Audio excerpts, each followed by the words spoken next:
তৃণমূল কংগ্রেসের দুইবারের কৃষ্ণনগর লোকসভার সাংসদ মহুয়া মৈত্র বিয়ে করলেন উড়িষ্যার পুরী কেন্দ্রের বিজু জনতা দলের বর্ষীয়ান সাংসদ পিনাকি মিশ্রকে। বিয়েটি সম্পন্ন হয়েছে 3 মে জার্মানির বার্লিন শহরে। একান্ত ব্যক্তিগত ও ঘনিষ্ঠ পরিবেশে সেটা এখনো পর্যন্ত দুই পক্ষের তরফে আনুষ্ঠানিকভাবে প্রকাশ করা না হলেও সংসদীয় মহলে সূত্র মারফত খবর ছড়িয়ে পড়েছে। দুইজনই দেশের রাজনৈতিক পরিমণ্ডলে পরিচিত মুখ। মহুয়া মৈত্র তার সপ্রতিভ ব্যক্তিত্ব, স্পষ্ট বক্তব্য ও সংসদে দৃঢ় উপস্থিতির জন্য পরিচিত। অপরদিকে পিনাকি মিশ্র দীর্ঘদিন ধরে উড়িষ্যার রাজনৈতিক জগতে সক্রিয় একজন অভিজ্ঞ আইনজীবী এবং সাংসদ হিসেবে সুপ্রতিষ্ঠিত।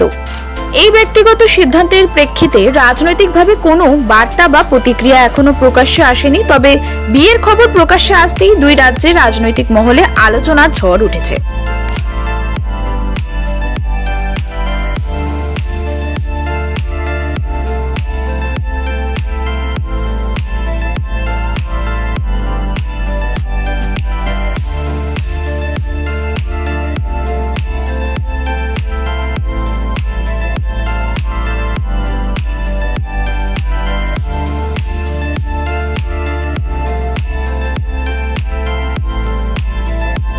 নতুন নতুন আপডেট পেতে সাবস্ক্রাইব করুন নিউজ আপ ডেইলি।